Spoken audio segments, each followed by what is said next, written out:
Welcome back to another episode of TableTalk Friday, a D&D podcast. I'm your host, Oswin Alemaker, and I just wanted to tell you about three boys who love to talk about D&D. If you like their style, you should follow them on any podcast service you prefer, and come back every Friday for a new episode. And without any further ado, back to the boys. Nah, I hear the mic stand market is, kind of high these days. Inflation and all. I don't know why Mike's standing up at all. I really should just sit down. I hate that. It's a great cold open. I hate that so much. We really got to keep this momentum. So someone say something else that's also very funny. Okay, I watched Doctor Strange in the Multiverse of Madness this past week, and I didn't like it. I know, hot take. Because every influencer on the internet loved it, and I didn't.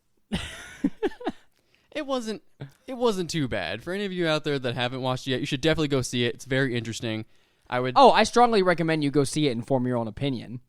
I would argue it's kind of a staple in the Marvel Universe right now as far as it's very different and very unique.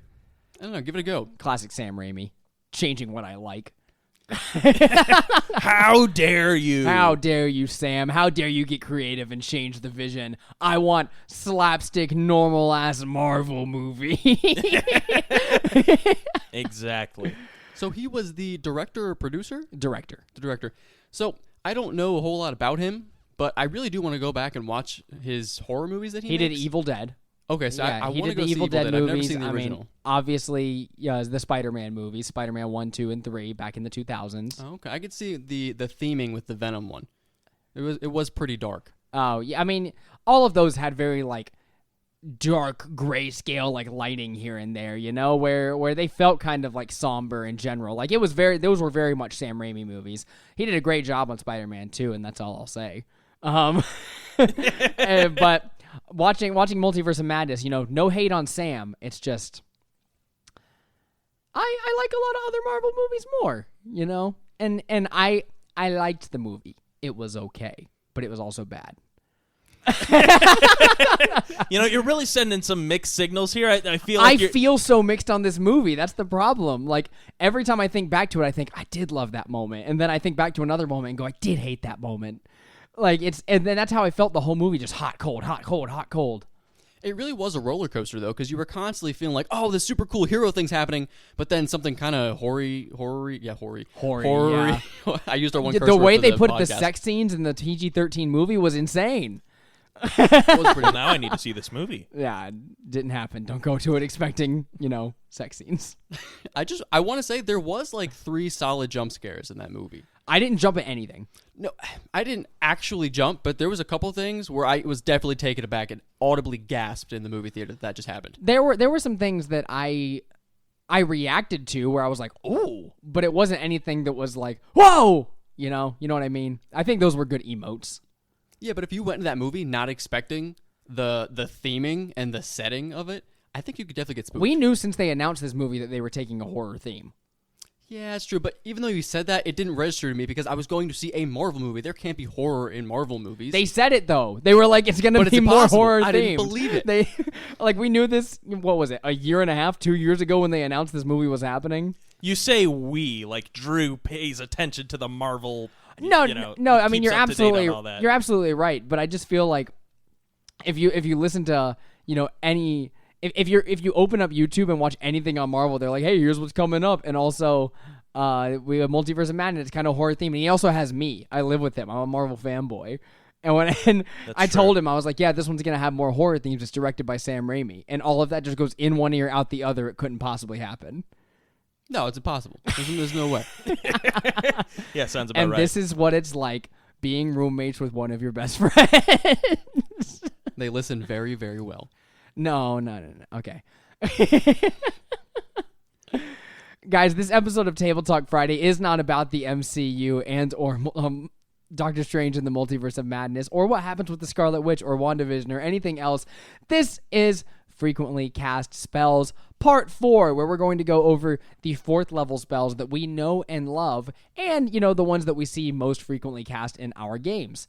Now, this may not be what happens at your table. There are some 4th level spells I have gone to and read over in the last hour that I've never seen before. And it's just because they've never fallen into my wheelhouse, but also I never get to play, so you guys might have seen more than me anyways. How are you boys doing? I'm doing great, and I think that this is probably our easiest episode to narrow down our frequently cast spells, because 4th level, more than any other spell level, I feel like there are the go-to spells where if you're not taking these spells, which are just amazing, then you're really shooting yourself in the foot. Right. Which unfortunately is not a spell. You can't shoot yourself in the foot. But there's some really solid ones that I really want to talk about today, especially playing a 12th level wizard right now. I have a couple of these up my sleeve, and I can't wait to cast them. Unfortunately, the DM hasn't given us a whole lot of encounters right now. We only got to fight 3 I'm so sorry ship that you guys mimics. wrote yourselves into 2 RP sessions. My bad. I prepared combat for both of them. I'm just saying, I was prepared to fight 5 boats. We only fought 3. Shut the fuck up. I said that before we started the podcast, not you. Joke stealer. We've got a joke stealer. I'm stealing the jokes. Okay, well, I don't really want to be the first person to talk because I already know what my first spell is going to be, so neither of you can say it, but, just I need you to pick up my vibes, not say the same one that I'm going to say. What's a 4th level spell that we see often cast at our table, boys? Why don't we start with the Resonant Wizard here? Yeah, I'm actually a Divination Wizard, not a Resonant Wizard. Oh, my... Drew, Really? if you keep making this joke, everyone's going to leave. I hope you understand that. Divination Wizards, folks, play them. So It's so good, though. It's so good. I love it. So one of my most recent spells that I've taken, and I want to say I took it like 10th or 11th level. It's a pretty solid damage dealer, Blight, right? Very solid damage. It is a single target, so you can't do it to multiple people, but you can upcast it as well to higher levels. Starting at 4th, it does 8d8 necrotic damage. That's not d6s. Those are d8s of necrotic damage. So that's pretty solid. It's a maximum of 64. Oh, yeah. Which actually works pretty well with the maximums. If you cast Blight on a plant-based creature, they make the save, which is a Constitution save, I want to say, at disadvantage. And regardless of whether or not they pass, they take the maximum damage. So if they have the damage, it's still maxed out. It's pretty insane, especially, being a Resonant Wizard and all. I could use my Portents and force them to fail the save and just max them 64 damage, easy peasy. And I believe we encountered that in the Feywild at one point, did we not? Or was that at a different... Did you guys fight a plant creature at some point that you got to use it? It was one of the first sessions. It was like it was something that came out of Strixhaven. It was like a large plant dog Right, thing. the Groffs. The Groffs. Yes. Yes, you took out the Groffs easy peasy with Blight. I remember that clearly now. I almost one-shot that guy. It was really cool. And I think Blight has a lot of really fun flavor to it. I mean, there's a couple of different ways you can cast it, but I always imagine it's just this blast of black necrotic energy or actually sapping the energy and the moisture from something. See, I imagine you shoot almost like a small beam at whatever creature it is, or even not even show anything, and as it makes contact, you start to do like almost like a force pull or a push, and it starts to like make the plant-based creature like decay or turn into dust almost. Oh, that's pretty cool. Yeah, it's like a disintegration on a plant creature. Or yeah, you cast it at a certain point on their body and you just watch as they start to wither away on one side, and it's just like makes them start to rot. That's kind of how I imagine it. No, you see, if I were casting Blight, it would be, the sky turns black, the clouds start rolling in, and then like a swarm of like, insects and locusts I was come gonna from say your locusts. hand and then eat away at the, the flesh of whatever. Yeah. Or, something like that. Blight, perfect villain spell. Use it for all of your evil wizards, because you gotta use it on something, Oh, absolutely. Well, why do that when you can just have them disintegrate and make them disintegrate your players? That's true. It's Yeah, true. yeah. But Blight is so much cooler. Like, imagine for like a vampire lord or like a lich, I mean, disintegrate also works very well on a lich, but I'm just saying the flavor of Blight of, just disintegrate's sucking also the life 6th out level. of someone. Yeah. So. See, I really like Blight because I think it's one of the only maybe 3 spells you can cast where you can flavor it as a Thanos snap and you're gone. Oh, You yeah, know, yeah, you can yeah. use Blight, you can use Disintegration, or maybe Power Word Kill if you really want to flavor it that way. Yeah. Finger of Death. Oh, see, 4. I wasn't even That thinking works about that one. great. Yeah, Thanos snap spells are fun. Yeah. Well, Zach, I would like to hear your pick for your first 4th level spell. Well, Drew, I'm ashamed that you didn't start with this one, and you officially forfeit your right to talk about it. but it's banishment, and this is the quintessential 4th level spell as far as I'm concerned. Most spellcasting classes get access to it. I want to say all, but do druids get it? No, druids don't. I don't think so. But all other full casters, including clerics, Bards? sorcerers, let's see, I think bards. bards get it. Bards do not, but they can use a magic secrets if they so choose. Right. To get it. Okay. I'd say that's almost worth a Magic Secrets. Oh, heck yeah, Banishment absolutely. is one of the best spells. Oh, for sure. And warlocks and wizards also get it. So what banishment does, you can target a creature and send them to another plane. Essentially, they have to succeed on a charisma saving throw. Which not a lot of enemies are going to have access to. Yep, yeah, absolutely. And if the target is native to the plane of existence that you're currently on, you send them to a harmless demi-plane for up to the full duration of the spell. If you maintain concentration for up to 1 minute, that's a full minute. And they'll just stay there. They can't do anything. They can't take any actions. They don't even realize that they're gone. And then at the end of the spell, they'll harmlessly return to the spot that you banished them from. But if the target is not from your home plane of existence, if you maintain concentration for that full minute, they are gone and they are returned to their home plane, which this is just such an amazing spell to whip out. Your DM sends demons, elementals, any sort of extraplanar creature, and you're on the material plane at you? Forget about it, man. I'm wasting all of my spell slots and all of my resources to banish that fucker. Get out of here. I don't have to do any damage to this creature as long as I can get them to fail one save. Yeah, I mean, exactly. And that's kind of the beauty of banishment. We've seen it used in multiple different ways at this point where, mid-combat, say, Pyth has on multiple occasions, just even on the same plane of existence where they're from, banish creatures for the minute, so where when they come back, they are helpless. Like, this past week, we had a battle where 3 small ship mimics and a massive ship galleon mimic. Galleon's the right word, right? It was a gallon. A gallon mimic. Yeah. So a galleon mimic are all attacking the ship that the boys were aboard. And Pyth, since they are creatures, banishes that 2 of them as like tentacles shoot up from the water, dragging them down underneath and keeping them there for the full duration of the minute to where combat ends. They're able to kill off the rest of the enemies and sail far enough away where they can't get like harmed again.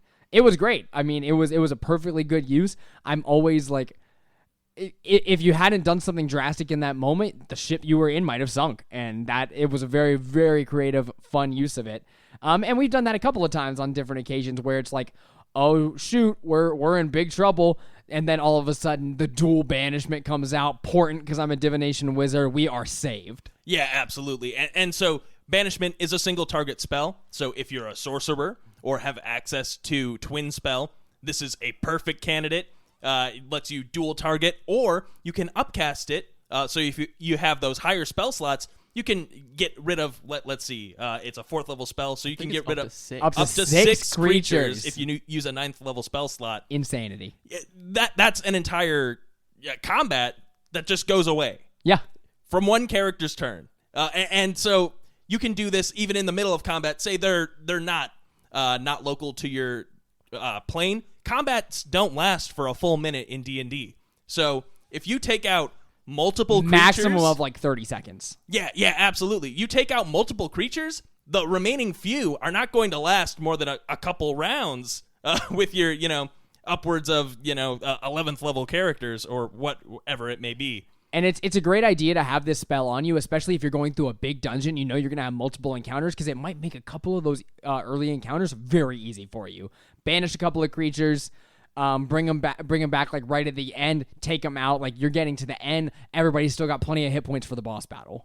Yeah, absolutely. It's also a great reverse shutdown spell. So say, for example, you're a squishy sorcerer who's been grappled by a frost giant, and you have no remote chance of escaping this grapple. You might just want to banish them, and you're no longer grappled, and you can continue on your merry way, doing whatever you so please. I hadn't thought of that as a way to get out of a grapple. That's insane. Yeah, no, that's what happened in Storm Kings when Morwen was grappled by a frost giant. Oh, don't you remember, Drew, the campaign you played in? No, I didn't play that one, actually. So anyway, Banishment, honestly, probably, just speaking candidly, my favorite spell. But definitely the must pick for 4th level spells. Absolutely.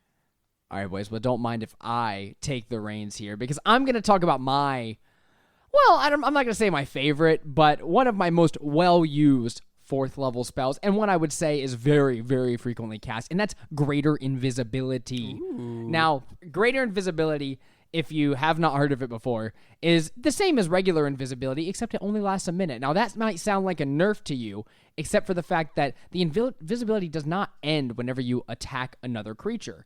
It stays up so long as you maintain concentration on it. So you can be invisible, casting spells, casting things with advantage from a distance, or I would say this is the Blade Singer's best friend because you have martial capabilities as well.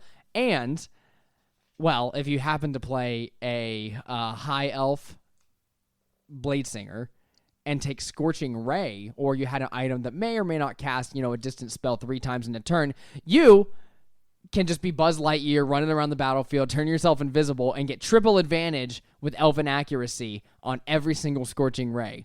Now, Greater Invisibility is an amazing wizard spell, given the fact that, one, as long as they can't really locate you, they can't exactly hit you. Like, the DM could justify, like, oh, yeah, they heard you run over there. But if your stealth is through the roof, like mine was as my Rogue Blade Singer, then it's like, okay, well, he's rolling stealth every turn. He's got extremely light feet. They can't find him.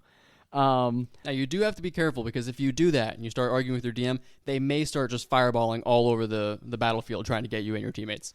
Well, yeah. I mean, if you happen to invade a place full of wizards that know what Greater Invisibility is. Which is what you do naturally. For sure. But if you're at that level, though, you do run the risk of running into intelligent creatures. Oh, yeah. And so I used Greater Invisibility to great effect one time, casting Scorching Ray with triple advantage, getting multiple nat 20s, and it just felt great. I like Greater Invisibility for the fact that, especially in say you're going after the wizard villain, which a wizard villain is pretty common. You go after the evil wizard, and the second you walk in, he turns himself invisible, all his minions come rushing at you, and he's just casting spells invisibly from the side. I mean, I feel like it's just a great boss battle spell, especially because after it's done, you guys are able, after you take out the minions, you're able to locate this wizard and take him out pretty easy. So it makes your more squishy characters a little more survivable, of course, and then also makes you way more powerful in combat. For sure. And additionally, it also justifies some of these spells that reveal invisibility. Like, what the heck is a Lantern of Revealing for, if not a creature that can use Greater Invisibility? Or the spell, See Invisibility. You know you're going after a wizard, you better have See Invisibility on you. Yeah. Paladin, take Branding Smite. There's Fairy Fire? Yeah, there's only a couple uses for these spells. You might as well make them count. Yeah, except Fairy Fire, which is useful in every scenario. Oh, for sure. I think that's absolutely my favorite part of the Greater Invisibility, though, is actually the drawback, in which case you walk into a dragon's lair, you're sneaking in, you're feeling really confident, you have this well-thought-out plan, and the dragon just looks right at you and just like, I can smell you. You're like, oh, shit, no! And you realize your entire plan is absolutely foiled. Yeah, I mean, True Sight. Whoops. Ooh. 4th level spell down, boys. Yeah, I mean, if you're fighting an enemy with Blind Sight, Tremor Sense, or True Sight, well, the Greater Invisibility is not going to really come in handy. But in most scenarios, you're fighting a pack of giants, Greater Invisibility is going to be great. Yeah, and the only drawback, of course, being that it is a concentration spell. So you can, right. If you're throwing yourself into harm's way, like say you're a martial character using this, and you're trying to make melee attacks, there's a feasible chance that you're going to get hit and lose your concentration. Well, just make sure you have the Warcaster feat, so that way you have advantage on all your concentration saves. Of course. Or, you can be an artificer, somehow multi-class, or have an artificer friend give you a mind sharpener. Then you can just automatically succeed on your concentration. That would never happen. That would never happen. No. The dumb sarcasm on this show. I think Greater Visibility is... It's one of those things that you can base your character around it. Like you were talking about your specific Blade Singer build with Scorching Ray and your things that would allow you to roll with advantage multiple times. You can use that and absolutely build your character around it. Oh, Once yeah, you of cast course. that, you go into just Omega mode or Mega mode, whatever you want to call it. It's really strong. It's really strong. It's such a cool spell. I mean, it can be used in so many cool ways. I do feel as though it's one of the less flavorful spells, though. Like, you can't make it that cool. Yeah, well, you can't say what people see because they don't see you. So you say, I attack. Does it hit? Okay, that's cool. I mean maybe, you hear a little pitter-patter from behind you as I'm slinking around, but, it's not as cool. And, from a outside perspective, I mean, yes, you can attack from it, but it's visibly no different than invisibility. Right. It's actually the same reason I don't like Mage Hand. It's so cool. It's a super useful spell. It's a cantrip. You use it all the time, but you can't really flavor it very well. Unless you're an Arcane Trickster. Yeah. And then they get their visible cool hand. Yeah, which is still pretty cool. Well, and I'm imagining a Mage Hand with like an attitude. Like maybe you just make it a character. Like it's got its own personality. So, just on your shoulder. Well, yeah. Now I'm imagining like a wizard character who just sort of like talks to their mage hand and tells it what to do, and then it gives you a little sass, like a little Is it Arcane Trickster that actually can do it invisibly? Yeah. Yeah, I was wrong. So Arcane Trickster can make theirs invisible. Normally there is a visible hand there. Yeah. Yeah, and the way that I imagine it with Arcane Trickster is like it's almost like telekinesis, where you can manipulate things to a fine level of dexterity, so you can pickpocket or plant items on someone. You can unlock locks and things like that. Arcane Trickster is so cool because I just imagine you like literally pickpocketing people from afar, so you're not taking risk at all. Like you use a disguise kit and make yourself look like just a normal commoner, and as you're walking past someone on the road, you pickpocket them, set it somewhere to the side, and then go back and retrieve it once they've gotten far enough away. Yeah, like those kinds of crimes, those kinds of things you can do as an Arcane Trickster are so cool. Or like imagine there's some important incriminating thing that someone's carrying on them. You take it from one person, put it on another person, and you're nowhere near them. I want to play Arcane Trickster now, and in a long-term campaign. Yeah, I am playing an Arcane Trickster for our one-shot in a couple days. Ooh, very excited. I'm playing in a fighter. Yeah, Psi Fighter, right? Yeah, it should be a Psi Fighter, I believe. It's going to be great. Usually takes me about 2 months to make a character, and I have to make it in 3 days. It's gonna be well, fun. you knew about this earlier in the week. I did, but I chose not to do anything about it. So did you see my funny okay. text I sent in the chat? Oh, no. So earlier today, Sean was talking in the chat, and he was, by the way, guys, we're doing a one-shot this Friday that's based on a one-shot we did like a year and a half or 2 years ago that we've been waiting to follow up on. And me and Drew were sitting on the couch yesterday, and he goes, yeah, so I guess we're not playing this week. And I was like, what do you mean? Sean said we're playing on Friday. And he goes, yeah, but he hasn't said anything in the chat. He said he would. And I was like, well, Sean's a firefighter. He's a busy man. He's got a 24-hour on, like, 36, 48-hour off schedule. He's busy. And Drew was like, yeah, he hasn't said anything, so I'm gonna run on the assumption we're not playing. And so I texted in the chat today. Sean had said something funny, and I texted him back, and I went, hey, Sean, can you just go ahead and say we are playing this week on Friday? Because Drew is of the assumption we are not. He was firmly of the assumption yesterday that we are not playing. And Sean goes, we are indeed playing, boys. And I was like, okay, cool, thank you. Now, everyone, keep in mind, this is coming from the lazy DM style. And I'm actively preparing the Christmas one-off for this December. That's insane to me. I would never plan that far in advance. No, because I have to build it 8 times to then totally redo it another 10 times so that it's perfect, and it doesn't work out. I respect that DM style because for me, I am not a planner like that. But those kinds of sessions are always great, or if they're not, God forbid. But I've never had a DM prepare for months in advance and have a bad time. I mean, yeah, could you imagine me prepping this campaign like a couple weeks in advance for the session we're going to have in 3 weeks? I would have no time. Yeah, for sure. If I was always thinking about what we're going to do in 3 weeks, because you guys are kind of chaotic whenever we get into the session, so it's like, I don't know what's going to happen. I may as well not prep the next week. I try not to prep too far in advance. And if I can't, I try to have thick skin. And what do I do when I want thick skin? I cast 4th level Stone Skin. Oh, good segue. So I'm going to say Stone Skin specifically because we're talking about frequently cast spells here. It's not something I see frequently cast by the players. However, I always expect an evil wizard, evil sorcerer, something like that, people that are buffing themselves up before a big boss fight to have this. I'm going to be disappointed if the hag does not cast Stone Skin on herself as her skin becomes all swampy and gross and You need to have this in your villains, especially if they're magical for sure, or even a magic item having Stone Skin would be really cool. But the actual inner workings of this spell, it is a touch spell, so it's a little bit of a drawback. Unfortunately, you do have to actually, touch the person you're casting it on. And I could be wrong. Are you able to cast Stone Skin on other people, or is it just one? It is a single target spell, so unless you've got Twin Spell Sorcerer prepared, it's a one and done. And it does cost 100 gold to cast in Diamond Dust, which is also going to set you back for a spell that lasts for up to 1 hour and is concentration.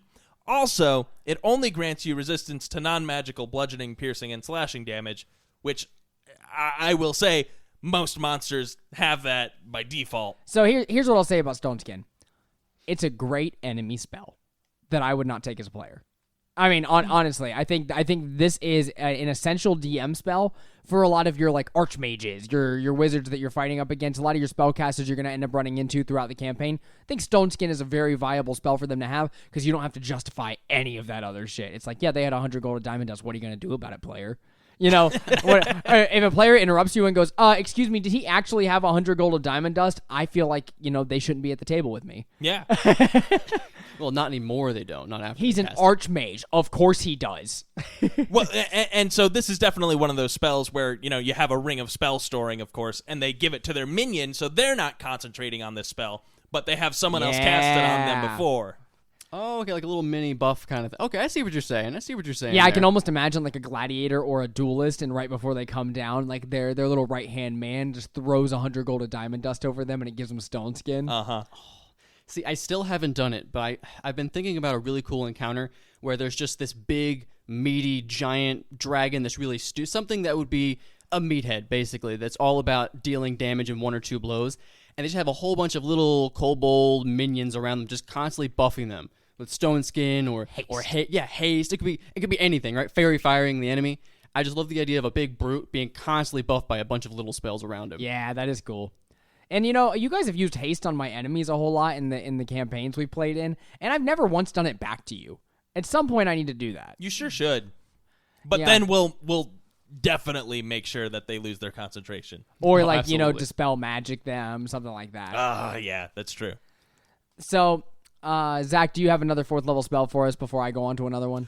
Of course I do. And again, we're running low on our frequently cast spells already, but another quintessential one, and honestly, this one I do struggle with when I get to the point where I can get 4th level spells. It's either Banishment or this first.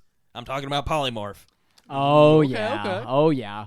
And so what Polymorph does, you can essentially turn one creature into a beast of CR up to your current level, I believe. So now, don't mistake beast for monster, though. Those are very different. Correct. So beast, as far as the monster manual is concerned, is basically animals that exist or creatures that are like an animal. So the most powerful beasts that you can find, the giant ape, CR7 creature, or a Tyrannosaurus Rex, CR8. And honestly, I prefer the giant ape because it gets more attacks. But this spell is incredible because it, like the Druid's wild shape, you take this animal form and their hit points add on to your current hit points.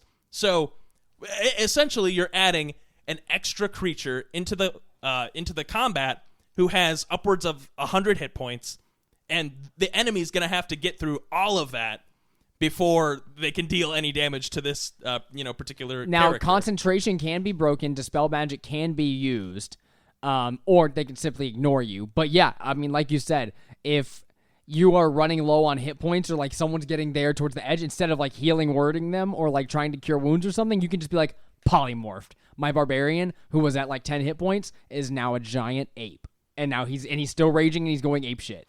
Speaking of barbarians, and this is a ruling that I do struggle with because I allowed this in my game, but this is just a word to the wise, all DMs out there.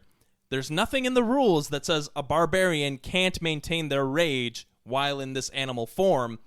So imagine for just a moment a barbarian who is raging and now has resistance to most, if not all damage, and is also a giant ape. Now they don't have upwards of 100 hit points. They've got nearly 300 hit points and are doing extra damage with their rage bonus and have advantage on all strength.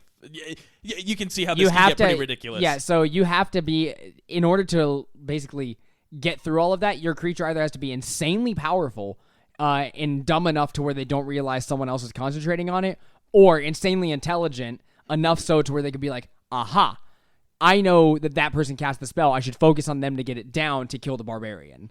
And so I allowed my players to really just run through. We were playing Curse of Strahd, and, I don't know how much everyone here knows about Curse of Strahd, but there aren't that many enemy casters with access to things like Dispel Magic or Counterspell, and I didn't want to, shit on my players' fun, so sometimes I would, there was simply nothing that I can do. They're fighting a bunch of, dumb undead creatures. They don't know who the caster is, and that's how combat goes down.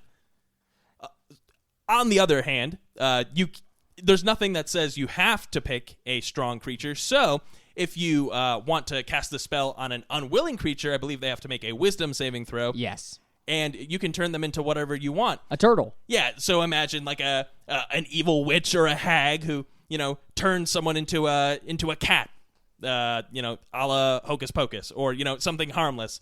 You can do that, and it'll last for the whole spell's duration, which I believe is 1 hour. Yeah, and they don't get to make saves against it. So, once you get it through, they are that creature until they either run out of the hit points or the spell duration is up. So this is a great shutdown spell in that capacity, because... you guys once killed my adult black dragon with a polymorph. Yep, so, and they don't have the mental capacity or the ability to cast spells of their normal form when they're transformed. They are, mentally... that animal, so they become fully, docile. Say if you turn them into a squirrel and throw them off a cliff. Yep, and that is I remember purposefully placing, making the dragon too hard so you would have to find a solution like this to kill it, because I placed it on a cliff and knew you had polymorph, and I was like, that is a potential solution, and or there was wild magic going off. One of you guys or it might have gotten turned into something too mid-flight. Can you imagine being turned into something mid-combat? Just, you're actually in a combat with somebody, right? Someone snaps their fingers and you're a bunny. What do? You can't do anything. You just have to sit there and watch your friends fight. I believe at some point I got turned into a frog in something. Yeah, that was Curse of Strahd. Yeah, I definitely turned you into a frog. I remember getting turned into a frog at some point and being like, what can I do? And he's like, you're a frog. And I was like, well, ribbit. That's all I know is I'm a frog now. I think this is one of the final ones we can bring up, because I don't have a whole lot of other 4th level spells to talk about. Dimension Door, probably another one of my favorite spells. You can envision Dimension Door as a lot of different things. The way it's kind of described in the book is like a door appears, you walk through it, and you appear in another location. I like to think of it as like a blink almost, like a door opens on either side of you and then shuts and you disappear. But Dimension Door is basically a bonus action teleport spell, much like Misty Step, and you can teleport up to 500 feet. Let me say that again, 500 feet in the direction of your choice, and it doesn't even have to be within sight. So you're locked up in a cell, you can teleport just 500 feet upwards, and hopefully you don't fall and kill yourself. But yeah, Dimension Door is an amazing spell. Kind of like a portal gun almost. Just like, all right, yep, I'm just going to be over there now, 500 feet away. Now, we've seen some good and bad uses of Dimension Door in our time at the table. Good use of Dimension Door. And also, I forgot to mention, you can take another creature with you with Dimension Door, which is absolutely insane, given the fact that most other teleportation spells don't allow you to do that. Like good, quick blink spells like that. Like Misty Step, just you. Thunder Step, I believe you can take one with you. Yep, I think so. I think they just have to be willing. Yeah, and it damages the surrounding area. Dimension Door, though, is a great way to get your characters to and from another place, and it's just a bonus action. If you're in the middle of combat, not really sure if you're going to make it, all right, I'm going to be safe. Boom, teleport 500 feet away. Cast it 5 times, you're like half a mile away from them. It doesn't even matter. Well, now I'm imagining a sharpshooter build. So, maybe a Eldritch Knight or something. Well, Eldritch Knight won't get it until 17th level, but yeah, you get what I'm saying. And then you can Dimension Door yourself 600 feet away. You got the sharpshooter feat. You can still attack at range like a regular attack roll. That's just what you can keep doing. Well, there's imagine, no way that monster could catch up to you. Imagine you as a wizard, like your sharpshooter, like they lock themselves up somewhere, they're hiding behind something. Your wizard grabs your sharpshooter, teleports you like above them a couple 100 feet, and casts Featherfall as you fall down and fire off your arrows down towards them. That's like, so fucking cool. How? That's like the peak anime move. Like, let's just get behind their cover. Boom, we're up there. Featherfall. Done. I love that. That's so cool. I just thought of it. It's so cool. And that's the sick thing about Dimension Door. We talk about cover. There's nothing you can't reach. It's not DM, where can I go? It's where would you like to go? Yeah. You don't have to see this place. As long as you know generally where it is, you could say, I would like to go 500 feet that way. You could be in a cave. You don't know if there's anything behind that wall, but you could go there, and you could take your friend with you. Yeah, That's exactly. insane. It's very similar to a banishment level backup, in which case you can use it whenever you need to. Dimension Door, use this, you're good. You're gone. 500 feet, that's most of your battle map that you're using. That's insane. Now, I do have to bring up Patrick's use of Dimension Door in Storm King's Thunder. Patrick was playing our wizard, Daleth, who we've talked about on numerous occasions. And this man is an absolute savage because he goes, you know what? I'm not going to take Misty Step, but you know what I will take? Dimension Door. And you know how I'm going to use Dimension Door? Like Misty Step. Anytime someone gets close to me in combat, instead of being like, I teleport 120 feet away, the max range for my firebolts and other spells to hit, I'm going to teleport 15 feet away. Dimension Door, 15 feet on the other side of them, and then start running. What? You're going to do what, Patrick? And he goes, yeah, that's what I want to do. And I'm like, and everybody at the table on numerous occasions was like, are you sure? Like, you could just teleport to the destination you want to get to. No, that's what I want to do. Well, I'm not going to tell him no. I don't think anybody's going to tell him no. So, all right, Dimension Door's on the other side of the creature, runs away, and gets hit the next turn. You're a wizard! You could be using your 4th level slot on Banishment. You could use it on Blight. You could use it on other things. Yes, but sure. I'm a melee wizard. But what's the spell I use all the time? Firebolt. I love you, Patrick. I like the idea of flavoring a Dimension Door as that's how you cast like a long range spell. Maybe you have the meta magic for sorcerers that allows you to shoot your firebolts like twice the distance spell. I like the idea of instead of you just casting it that way, you use your Dimension Door magic, you open the door, blast it through, and one opens up on the other side. Oh, that is really cool. I like that idea. I don't know how that would exactly work. I mean, you could just flavor it if you're still going to go through the Dimension Door.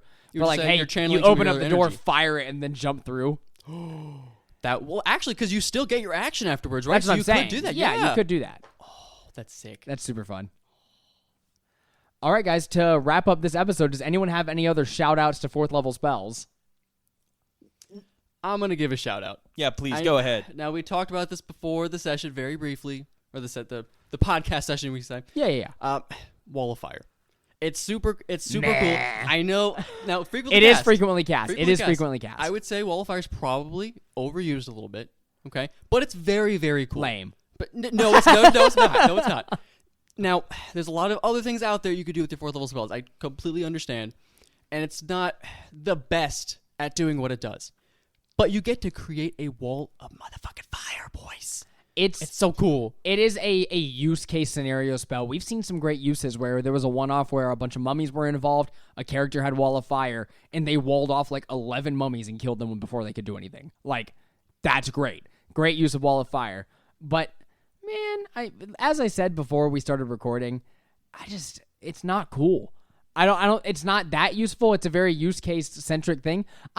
I just feel like 4th level, like you got your good damage spell at 3rd level. Whatever it was, you got a great damage spell at 3rd level or your amazing utility spell. 4th level is for you to really round out those utilities. Yeah, and so Wall of Fire, it does 5d8 damage on the initial wave, and then any creature that starts its turn there will continue to take that damage, or any creature that moves into it will take that damage as well. So there's the potential for more, but 5d8 is worse than a fireball. And this is a 4th level spell slot. And what we typically find at our table is a creature will maybe take 1 tick, maybe 2, before the spell ends. Yeah, so usually you cast it on them, and they take the first tick from when they enter it because, it goes over top and then they take it. Then their turn starts, and they could have made the first save, which is great for them, half damage, and then the second one usually goes off, so it could be upwards of like 10d8 of damage.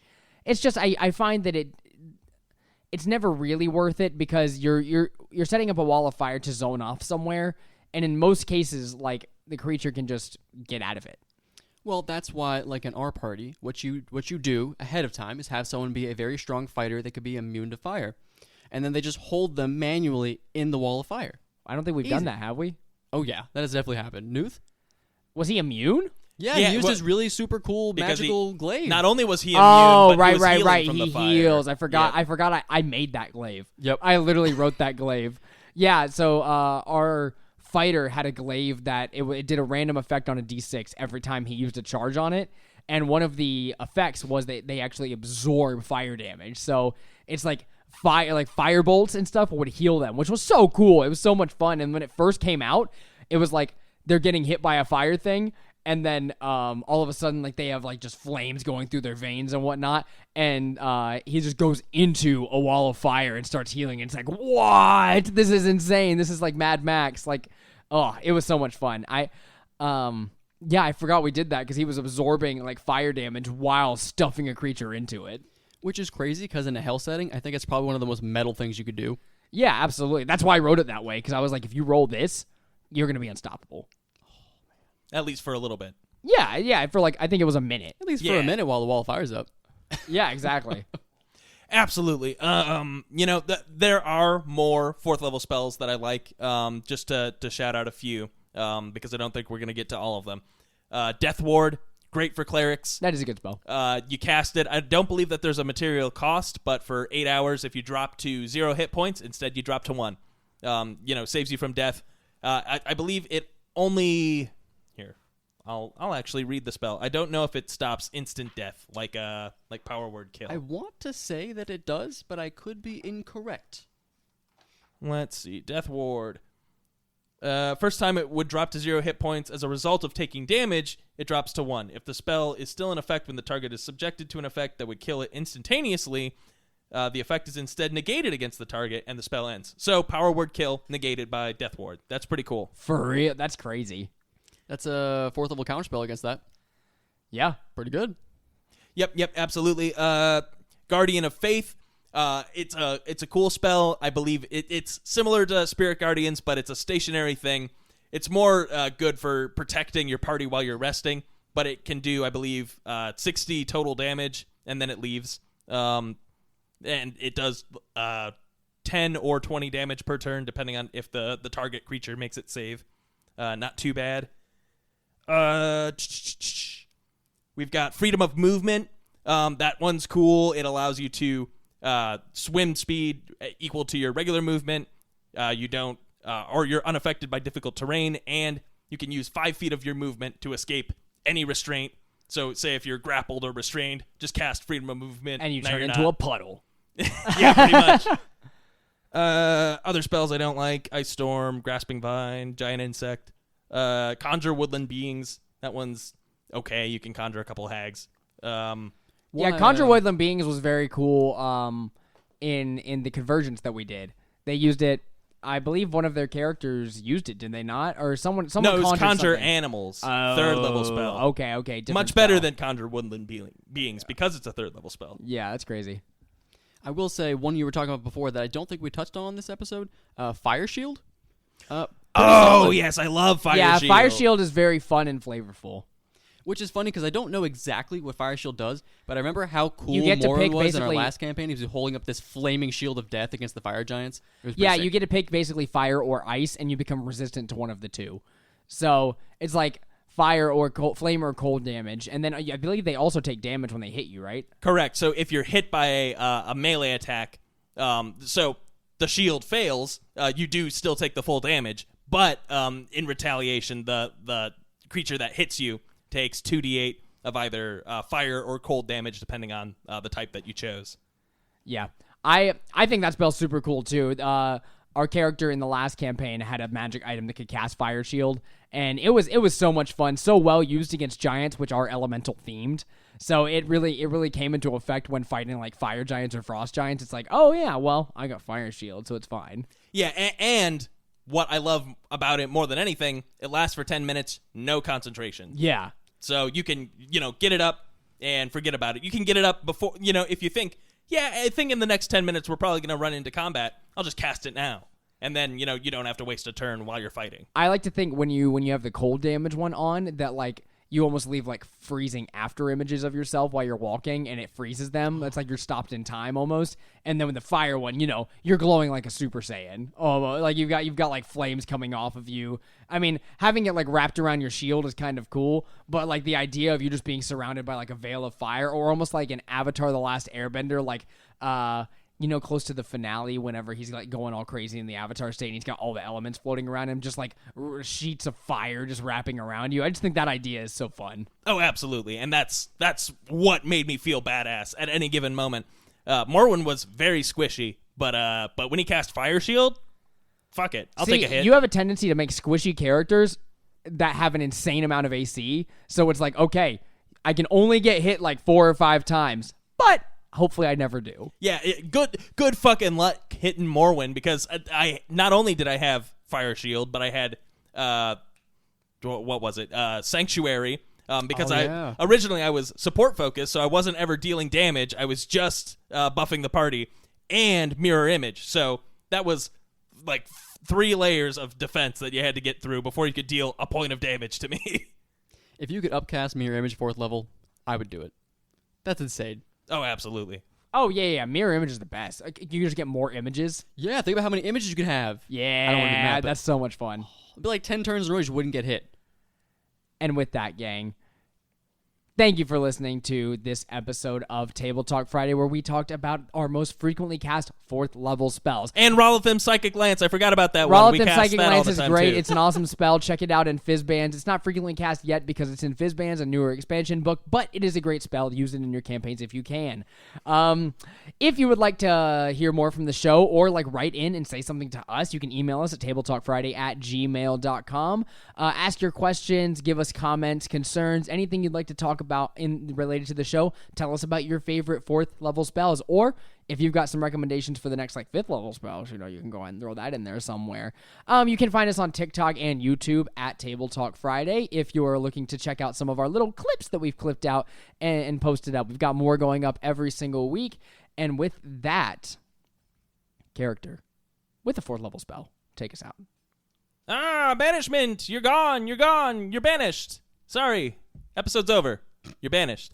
Thank you for listening to Table Talk Friday. For more information, advice, questions, comments, and concerns, you can email the boys at tabletalkfriday@gmail.com. And if you'd like to tell your own stories, why don't you hit them up there? Send an inquiry or something, a sending spell. Thank you very much for listening, and please follow and come back next week. Goodbye. Bye-bye.